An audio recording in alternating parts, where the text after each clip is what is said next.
दोस्तों, सबसे पहले सब्सक्राइब करें, नोटिफिकेशन बेल दबाएं और सबसे पहले वाली ऑप्शन ऑल करें, जिससे हमारी आने वाली नई वीडियो की नोटिफिकेशन आपको फ़ौरन मिल जाएगी। जय श्री राम भक्तों। दोस्तों, हमारी कथाओं के बारे में अपने विचार हमें अवश्य दिया करें। हमारी कथाओं को लाइक जरूर किया करें और हमारे चैनल को सब्सक्राइब अवश्य करें। चलिए आज की कथा की ओर चलते हैं। आज की कथा है औरत का ससुराल और दो सांप भाई। आइए कथा श्रवण करें। बहुत समय पहले की बात है। मिथिला के किसी गांव में एक किसान रहता था। उसके 7 बेटे थे।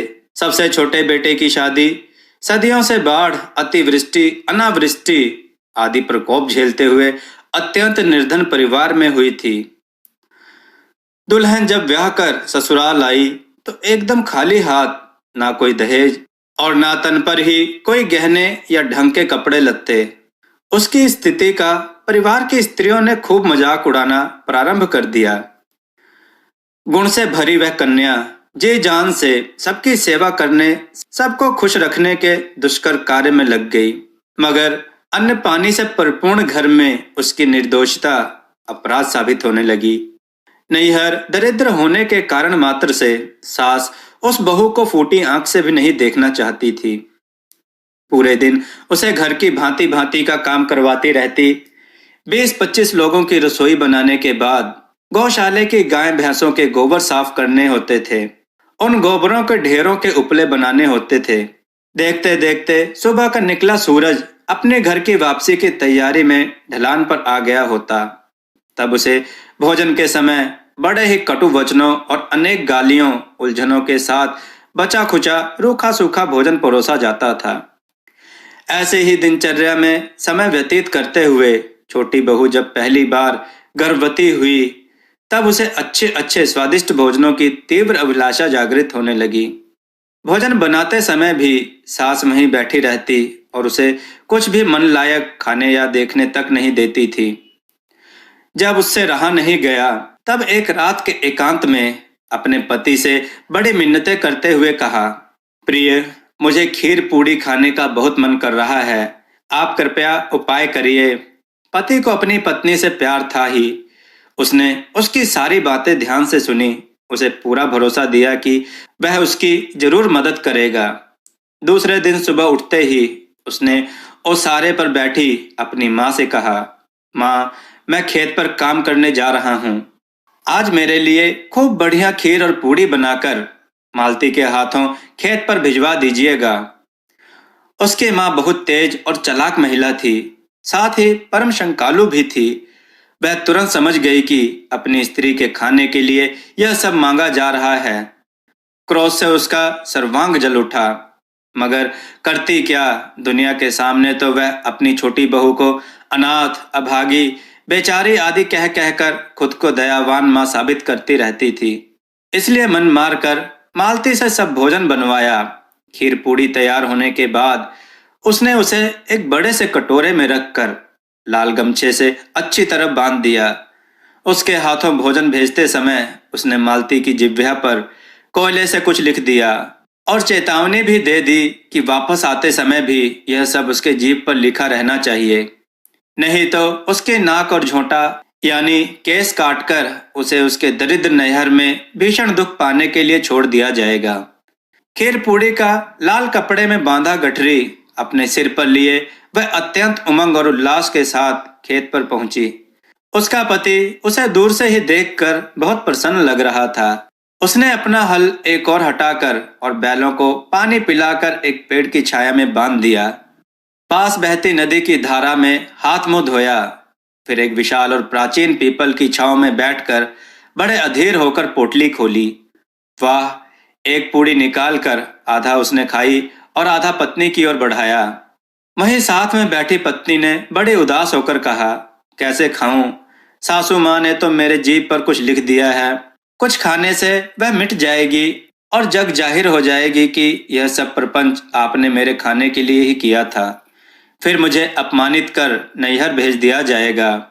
समझदार पति ने वस्तु स्थिति को भांपते हुए कहा, तब ठीक है, इस खीर पूड़ी को कहीं छुपा कर रख दो। जब घर में माँ तसल्ली से देख लेगी फिर किसी बहाने से यहाँ आकर खा लेना। मालती ने ऐसा ही किया। उसने उसे पेड़ के एक गड्ढे में खीर पूड़ी छिपा दी। पति को खिलाकर वह वापस घर आ गई। सास ने उसकी जिह्वा की अच्छी जांच पड़ताल की। उस पर लिखी हुई को अमिट देखकर उसे तसल्ली हुई कि उसने सचमुच में खीर पूड़ी नहीं खाई थी और बेटे ने अपने लिए ही मंगवाया था। इसके बाद किसी बहाने से वह वापस उसी पेड़ के नीचे अपना खीर पूड़ी ढूंढने आई, मगर वहां कुछ भी नहीं था। उसने इधर देखा उधर देखा, व्याकुल होकर चारों ओर देखा, कहीं कुछ नहीं। परेशान सोचने लगी, जमीन निगल गई या आसमान खा लिया। उस वृक्ष के खोखल में एक नागिन रहती थी। वह भी उस समय गर्भवती थी। खीर पूड़ी की सुगंध पाकर उसकी भी अभिलाषा जागृत हो उठी और उसने वह सब बहुत तेजी से खा लिया था। इस सत्य से बेखबर मालती को अपना अभिलाषित भोजन गायब हो जाने के कारण बहुत दुख हुआ। इतने प्रयत्न के बावजूद वह अपने मन का नहीं खा सकी। कुछ समय पश्चात नागिन के 2 बच्चे हुए। एक दिन खेत देखने के लिए जिस समय वह वहां पर गई थी, वे दोनों शिशु उसके खेत में खेल रहे थे। इतने में कुछ चरवाहे बच्चे डंडे लेकर उन्हें मारने दौड़े। भय के मारे वे सपोले मालती के पास आ गए। उसने उन्हें वहीं अपनी टोकरी पलटकर छुपा दिया। शरारती बच्चे जब उसके पास आकर सांप के बारे में पूछा तो वह भगवान को साक्षी मानकर साफ झूठ बोल गई कि इधर तो कोई सांप आया ही नहीं है। खतरा टलते ही दोनों सपोले वहां से जान बचाकर भागते अपने घर पर पहुंचे। अपनी माँ से बाहर की सारी कहानी बताई कि कैसे एक महिला ने आज उन लोगों की जान बचाई थी। ज्ञानवान माता ने अपने दोनों बच्चों को कहा उसे उस मानवी के उपकार का बदला अवश्य चुकाना चाहिए। दूसरे दिन फिर वे दोनों उस खेत में पहुंचे। रोज की भांति मालती भी वहीं अपनी फसल देखने आई थी।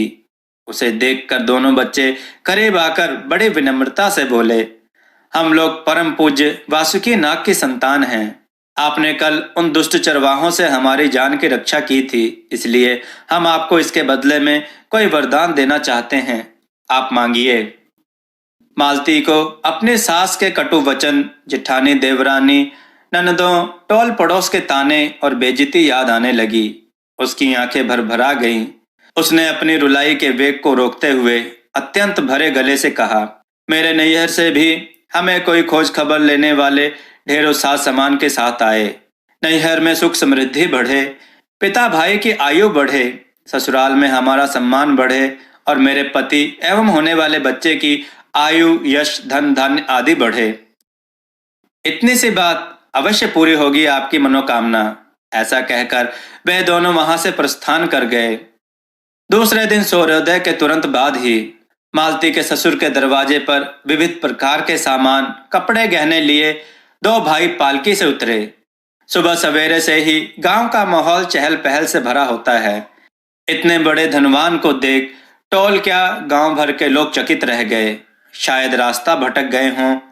मालती के ससुराल वालों ने मन ही मन सोचा, मगर वे दोनों 4 कहारों वाली पालकी से उसी के दलान पर उतरे थे और साथ के बैलगाड़ी से सब सामान उतारकर उनके साथ वाले दरवाजे लगे आंगन में रखने लगे। दोनों तेजस्वी बालकों ने आगे बढ़कर उन चकित बुजुर्ग लोगों से अपना परिचय देते हुए कहा, हम मालती के मायके से आए हैं। आपकी छोटी बहू मालती के भाई हैं। बहन मालती के ब्याह के बहुत बाद हमारा जन्म हुआ था। यहाँ से कोई संपर्क भी नहीं था, इसलिए आप लोग हमें पहचान नहीं पा रहे हैं। हम अपनी बहन को कुछ दिनों के लिए अपने घर ले जाना चाह रहे हैं। आप अभी विदा कर देते तो अच्छा होता।